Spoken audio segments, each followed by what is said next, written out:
Olá, tudo bem com você? Estamos juntos novamente aqui no Universo da História. E vamos continuar, você deve ter acompanhado o nosso programa anterior, vamos continuar aqui com o professor Elton Júnior, professor de Física, e nós estamos conversando sobre a possibilidade ou impossibilidade de viagem no tempo, já que o cinema explora tanto isso, os quadrinhos exploram tanto isso de ir e voltar no tempo, as possibilidades, né, como eu falei, nós estávamos conversando sobre Vingadores e como hoje há boatos que no quarto filme eles terão que viajar no tempo, os super-heróis, para conseguir desmanchar o que o Thanos fez. Nós falamos também sobre obras magníficas como de H.G. Wells, que escreveu A Máquina do Tempo. E aí nós temos inúmeras histórias no cinema que trazem essa possibilidade tão sonhada por nós, historiadores, e você disse também, né, Elton, que por físicos, esse desejo que a gente tem de poder voltar ao passado, né, de poder... para o historiador, aqueles momentos especiais que ele estuda na história, aquelas épocas tão magníficas em que ele estuda. Por exemplo, Elton, eu me imagino como um cavaleiro da Idade Média, imagina. Eu teria um porte legal, né? Você não ia durar 20 minutos ali, né? Com essa altura, com esse porte físico, não ia ter armadura de metal. Eu vou fazer de conta que eu não ouvi esse comentário indecente de sua parte, tá? Ao contrário, eu seria um grande cavaleiro medieval. Talvez certo? Montado no cavalo, né? Quem sabe? Vamos voltar ao nosso assunto, que também, eu acho que é melhor, porque está começando a me irritar esse papo. Então é o seguinte... Eu quero te fazer uma pergunta, então. Nós estamos falando sobre viagem no tempo. Volte ao nosso outro programa, hein? Volte ao outro programa. Bem interessante a discussão que nós fizemos aqui sobre viagem no tempo. Falamos da viagem para o futuro. Para o futuro, né? Exatamente. Se é possível ou não viajar para o futuro e como. Mas agora ficou em aberto uma outra questão. Eu posso viajar para o passado? O sonho de qualquer historiador? Diga que sim, físico Elton. Diga que sim. Que pena. Ele não vai dizer que não, sim. Olha, infelizmente, nada na física hoje mostra um caminho pelo qual pudéssemos viajar para o passado. Como eu já disse no programa anterior, a viagem para o futuro é possível, até porque basta estar a grandes velocidades próximas da luz. Claro que há uma impossibilidade tecnológica, mas não há uma impossibilidade física. A física não diz não pode. Não, pode, desde que você atenda essas condições. Uma coisa que a gente acabou não citando, bem rapidinho, Oswaldo, no programa passado, é que se eu for na borda, né, do horizonte de eventos de um buraco negro, ali o tempo também passa mais devagar. Por causa da deformação do espaço-tempo. Então, se eu pudesse pegar uma nave, viajar, ficar alguns meses na beiradinha de um buraco negro e depois voltar para a Terra, eu também volto para a Terra do futuro. Porque a passagem do tempo nas proximidades de um buraco negro, onde a atração gravitacional é tão grande que o espaço-tempo é fortemente deformado, ali o tempo passa mais devagar também. Então, seria uma maneira. Mas para o passado não há essa indicação, até porque existem os famosos paradoxos, né? Um bastante conhecido, talvez o pessoal que esteja nos assistindo agora, talvez já tenha tido contato com esse paradoxo, que é a questão de eu viajo no tempo e não permito que meu pai e minha mãe se conheçam. O paradoxo do avô? Do avô também. Eu prefiro falar de não permitir que meu pai e minha mãe... Eu não quero matar meu avô. O que tu tem contra teu avô? Não, é violência. Eu não gosto de violência, então eu não quero que matar o meu avô. Mas eu posso voltar... Se eu viajasse no tempo, eu dava um jeito no teu avô, porque eu não vou muito com a tua cara e era fácil te eliminar. Obrigado, gente. Valeu. É o seguinte, vamos voltar para o nosso exemplo, vamos, né? Melhor. Mas eu matava ele tá dando a respostão por causa da armadura que eu falei lá do cavaleiro medieval, né? Que jamais ele poderia ser. É o seguinte... Eu vou contar pra eles. Ele sonha em ser o Tony Stark. Qual é o problema dele? Ele não entra na armadura do Tony Stark. É só fazer agora um pouquinho mais largo. Bom, é o seguinte... O paradoxo diz isso. Se eu viajar para o passado e de alguma forma não permitir... Então, meu pai e minha mãe se conheceram numa festa... E eu me adianto a essa festa e levo meu pai para uma pescaria distante e ele jamais vai conhecer minha mãe. Então, como é que você explica que isso aconteceu lá no passado? Se eles não se conheceram, como é que eu fui concebido? Então, esse é um paradoxo bem conhecido, né, de quem lê, os livros trazem esse tipo de paradoxo. Eu quero provocar sua imaginação com outro tipo de paradoxo. Imaginem que e esse é um exemplo, que eu vou contar uma história um pouquinho diferente, mas é um livro que está contado para você que se interessa, nesse livro O Tecido do Cosmo, tá? O Tecido do Cosmo. Depois a gente dá um jeitinho de dar um take melhor nele. Eles mostram depois. O Tecido do Cosmo, do Brian Greene. O Greene escreveu 3 livros, Universo Elegante, e esse aqui é o segundo. Green é um professor, defensor da teoria das cordas, e um professor da Universidade de Colômbia. E eu indico fortemente os livros dele. Então, se você se interessa por esse assunto, leia esse livro azul dele, tá? Tecido do Cosmo. E nesse livro ele cita um exemplo que foi dado por um outro físico, que disse assim, imagine que eu viajei pro futuro. Pro futuro é possível viajar. Então, imagine que eu consegui viajar 10 anos pro futuro. Fiquei lá na beiradinha do buraco negro, voltei para a Terra 10 anos no futuro. E aí eu abri o jornal e eu percebi que o jornal daquele dia estava enaltecendo o prêmio Nobel dado naquele momento, há dias atrás, para minha mãe. Minha mãe ganhou o prêmio Nobel de Física, mas a minha mãe não sabe nada de física. Minha mãe não sabe nem fazer conta direito. Minha mãe, ela fez outros cursos na vida dela. E quando eu abro esse jornal 10 anos no futuro, eu fico surpreso de ver a minha mãe recebendo, sendo laureada com o maior prêmio de ciências que existe. Eu já fico surpreso se você ganhasse, imagina a sua mãe. Então, 10 anos no futuro, falei, não é possível. E aí, lendo, a minha mãe agradece a minha ajuda como físico para que ela conseguisse chegar nesses níveis e ganhar o prêmio Nobel. Eu falo, poxa, eu ajudei minha mãe, então deixa eu voltar para o passado, e aí vem a viagem para o passado, que é uma impossibilidade. Mas eu viajo para o passado, encontro a minha mãe e digo, mãe, você assistiu um curso, uma palestra de um físico e você começou a gostar de física? Sim, eu quero aprender física. E eu começo a ensinar a minha mãe, e eu tenho 10 anos para fazê-la ganhar o prêmio Nobel. E eu começo a ensinar física para minha mãe em 1 ano de estudos. Ela não entendeu nem o movimento retilíneo uniforme. Em 2 anos, minha mãe está quase querendo largar. Em 3 anos, minha mãe não entendeu nada de física ainda. Jamais em 10 anos, ela conseguiria ganhar o prêmio Nobel. Chegando perto de fechar esses 10 anos, eu falo, mãe, não vai dar certo, deixa que eu vou escrever esse trabalho. Eu escrevo esse trabalho em nome dela e ela ganha o prêmio Nobel. Há uma inconsistência aqui.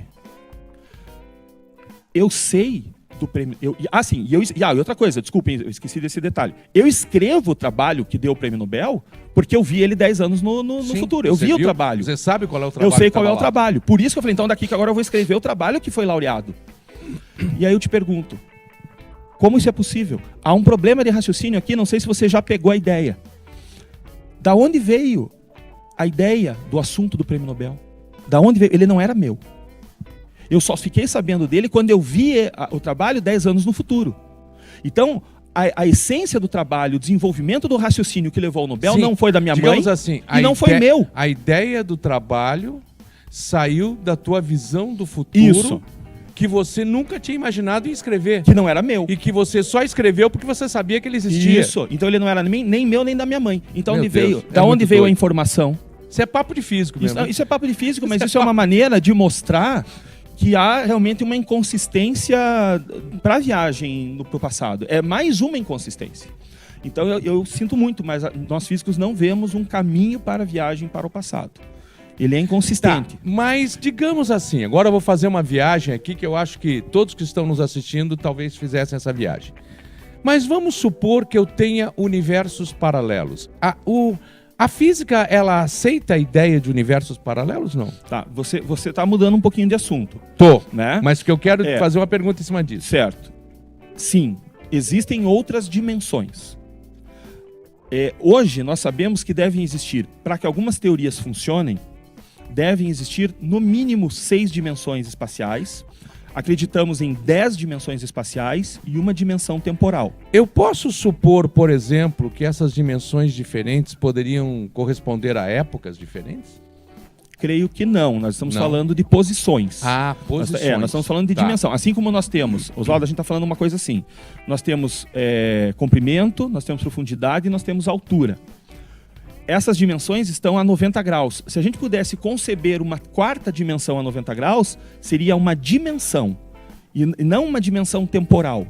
Uma dimensão espacial. Certo. Então nós temos aí pelo menos 10 dimensões espaciais para que certos mecanismos na teoria das cordas funcionem. E a dimensão temporal. Tá, você comentou agora comigo aí. Você está mudando o foco. Eu pensei que eu não estava mudando o foco. Aonde você pretendia chegar? Pois é, eu estava pensando ainda em te provocar em relação à viagem no tempo. Porque daí falar de dimensões, a gente está falando da... Não, tudo bem. Vamos voltar à viagem no tempo. Existem outras dimensões, sim. Vamos voltar à viagem no tempo. Então, assim, eu só queria ainda chamar a atenção para a questão da viagem para o passado, da impossibilidade dela ocorrer, porque nós nunca recebemos também seres, né? Isso é uma colocação do Stephen Hawking, não é minha, né, mostrando que se a viagem para o passado fosse possível, talvez nós recebêssemos pessoas do futuro, da nossa própria raça, humanos que viviam no futuro, voltando aqui para o nosso tempo para dizer para a gente, olha, não siga esse caminho, porque esse caminho é perigoso. Né? Não faça isso, porque isso levou a gente à extinção, podem nos levar à extinção através de bombas nucleares, alguma coisa assim, ou vocês estão levando o planeta aos seus limites, né? A temperatura vai se elevar. Então, esses ensinamentos nós receberíamos, talvez, da humanidade futura, voltando para corrigir certos erros aqui. E isso nunca aconteceu. Tá, aqui é uma provocação do Hawking. Aqui entrou o historiador e escritor. Espera um pouquinho. Vamos lá. Mas eu também posso supor o seguinte...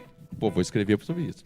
Aí já posso supor o seguinte, que eles não vêm e não me contam, ou eles vêm e não me procuram para me contar, porque se eles me contarem alguma coisa, eu posso mudar alguma coisa que vai interferir lá na frente. Isso, exatamente. E aí você abre uma outra discussão. Gostei. E você abre uma outra discussão bem delicada na física.